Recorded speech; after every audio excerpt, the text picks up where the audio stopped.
Hello दोस्तों, good morning. मेरा नाम धीरज और आप देख रहे हैं धीरज सिटी टेक अकेडमी।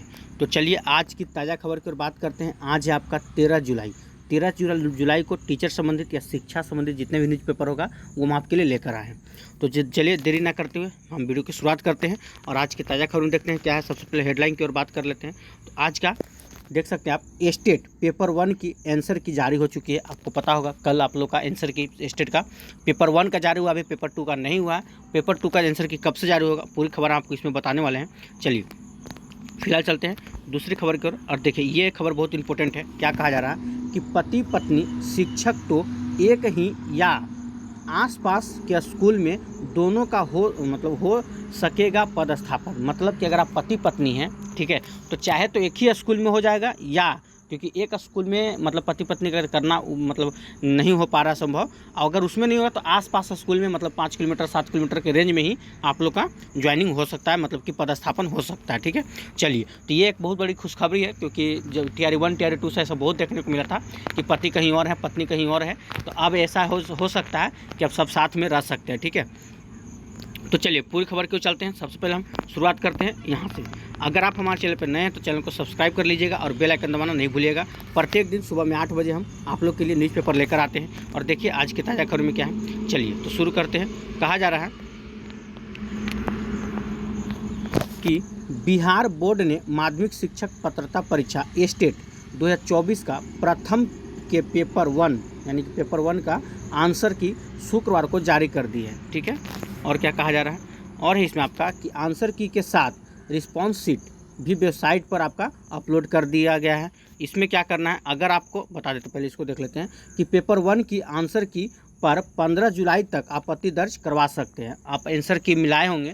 अगर आपको ऐसा लगता है कि कोई भी प्रश्न है जिसका आंसर आपको लग रहा है कि नहीं बोर्ड की तरफ से गलत दिया गया है, आपको लगता है वो आंसर सही होना चाहिए था, ठीक है, आप अपना सही मारे हैं, बोर्ड उसका आंसर गलत बताया, तो आप आपत्ति दर्ज कर सकते हैं। ठीक है, इस लिंक को देख सकते हैं। आप जाइएगा, इस लिंक को खोलिएगा, वहाँ पे जाके आप आपत्ति दर्ज कर सकते हैं। अभी आपत्ति दर्ज करने में क्या करना होगा, तो आपको 50 रुपये एक्स्ट्रा हर प्रत्येक प्रश्न को, अगर एक प्रश्न हो या 2 प्रश्न अगर गलत किए होंगे बोर्ड की तरफ से, तो आपको 50 रुपये देना पड़ेगा। उसके साथ साथ आपको प्रमाण भी देना पड़ेगा कि ये चीज़ आप कहाँ पढ़े हैं। ठीक है, अगर कोई क्वेश्चन का आपको आंसर गलत लगता है बोर्ड की तरफ से, तो उसके साथ साथ आपको फ़ोटो खींचकर अपलोड करना पड़ेगा कि हाँ एनसीईआरटी में आप कहाँ पढ़े हैं ये चीज़ को। ठीक है, वो करना पड़ेगा। चलिए आगे देखते हैं और क्या कहा जा रहा है। देखिए फिर है कि आप कब तक, तो 15 जुलाई तक आपत्ति दर्ज कर सकते हैं। वहीं पेपर 2 की आंसर की जो है कब आने वाला है, तो 17 जुलाई को जारी की जाएगी। मतलब पेपर 2 में जो भी होंगे, जैसे कि 11 12 वाले, आप लोग आंसर की कब से आने वाला है, तो देख लीजिए 17 जुलाई को आप लोग का आंसर की आने वाला है। पेपर 2 की आंसर की पेपर पर, ठीक है, 17 से 20 जुलाई तक अगर आप लोग को लगेगा तो आप 17 से 20 जुलाई तक उस पर, ठीक है, आपत्ति दर्ज करवा सकते हैं। आंसर में अगर किसी प्रकार की कोई त्रुटि होती है तो संबंधित अभ्यर्थी समिति के वेबसाइट पर निर्धारित लिंक पर आपत्ति दर्ज करा सकते हैं। आपत्ति दर्ज करने के लिए प्रति प्रश्न, देखिए यहाँ पे लिखा हुआ प्रति प्रश्न 50 रुपये निर्धारित शुल्क जमा करना होगा। वेबसाइट पर विस्तृत रूप से जानकारी दी गई है। आप वहाँ जाकर खोलिएगा तो आपको सारा चीज़ जानकारी मिल जाएगा, कैसे करना है, प्रत्येक प्रश्न का कितना लगने वाला है। और यहाँ पे क्या कहा जा रहा है देख लीजिए कि 15 जुलाई तक, ठीक है, करवा सकते हैं आपत्ति, मतलब कि पेपर 1 के लिए 9 10 वाले और 11 12 वाले जो भी है पेपर 2 दिए हैं आप लोग का 17 जुलाई को, ठीक है, आंसर की जारी करेगा। तो थोड़ा दिन और इंतजार कर लीजिए, ज़्यादा दिन का सफ़र नहीं है, फिर आप आंसर की अपना मिला सकते हैं। चलिए आगे क्या खबर में, अगला खबर है आप लोग का, देख सकते हैं। कहा जा रहा है कि पति पत्नी शिक्षक तो एक ही या आसपास के स्कूल में दोनों का हो सकेगा पदस्थापन। ठीक है, और क्या कहा जा रहा है कि ट्रांसफ़र और पोस्टिंग में असाध्य रोग से पीड़ित शिक्षकों को मिलेगा राहत। तो बात तो सही है, बहुत ऐसे शिक्षक है जिनका मतलब कि कुछ ना कुछ प्रॉब्लम है, उससे भी उनको राहत मिलने वाला है। आगे देखिए इसमें और क्या मुख्य लाइन की बात कर ले, तो शिक्षा विभाग की कमेटी ने स्थानांतरण के लिए तय की नीति, सभी कोटि के शिक्षकों के लिए समेकित नीति का होगा प्रावधान। कोटि वाइज किया जाएगा। ठीक है, देखना होगा कैसे कैसे क्या है पूरा। आइए, कहा जा रहा है कि प्रदेश के सरकारी विद्यालयों के शिक्षकों का स्थानांतरण और पदस्थापन की समेकित नीति होगी। इसके लिए शिक्षा विभाग की कमेटी ने गुरुवार को बैठक में कई महत्वपूर्ण प्रस्ताव तैयार किए हैं। ठीक है, आगे क्या कहा जा रहा है कि प्रस्तावित नीति में कमेटी ने मानवीय पहलुओं पर गौर करते हुए असाध्य रोग से पीड़ित शिक्षकों या अगर शिक्षक के आश्रित असाध्य रोग से पीड़ित हो तो उन्हें राहत देने पर गौर किया गया है। ठीक है, किसी पर रोग से अगर पीड़ित है तो उनको राहत दिया जाएगा। कहा जा रहा है कि ऐसे शिक्षक की उनकी सुविधा के हिसाब से पद स्थापना होगी। पति पत्नी दोनों शिक्षक हैं और दोनों का पद स्थापन एक विद्यालय में संभव नहीं है। ये बात सही है कि दोनों का एक ही विद्यालय में संभव नहीं है। चलिए आगे देखते हैं। तो अगल बगल के विद्यालय में किया जाएगा, मतलब ज़्यादा दूर नहीं। अगर आप इस विद्यालय में तो आपका विद्यालय से 4 किलोमीटर 5 किलोमीटर के रेंज में किया जाएगा। ठीक है, आगे क्या कहा जा रहा है कि कमेटी की पहली बैठक में स्थानांतरण पदस्थापना की नीतियों के पर गौर किया गया है।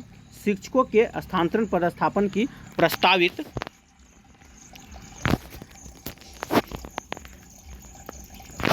नीति तय करने के साथ ही कमेटी को बिहार शिक्षा सेवा प्रशासन उप संवर्ग के कैलेंडर का पुनर्गठन अनुकंपा के आधार पर नियुक्ति एवं सरकारी स्कूलों की अवकाश तालिका के निर्धारण की नीति भी तय करेगी। अब देखिए, अब यहाँ से स्थानांतरण की तो बात चल ही रहा है, इसके साथ साथ जो छुट्टियाँ हुआ करती थी जो अभी कम हो चुका है, अवकाश की बात कर रहे हैं हम, उसमें भी कुछ ना कुछ सुधार किया जाएगा। ठीक है, और उसको भी आप लोग को कुछ ना कुछ किया जाएगा उसमें भी, तो घबराने की ज़रूरत नहीं है, सारा चीज़ सिस्टम से होने वाला है।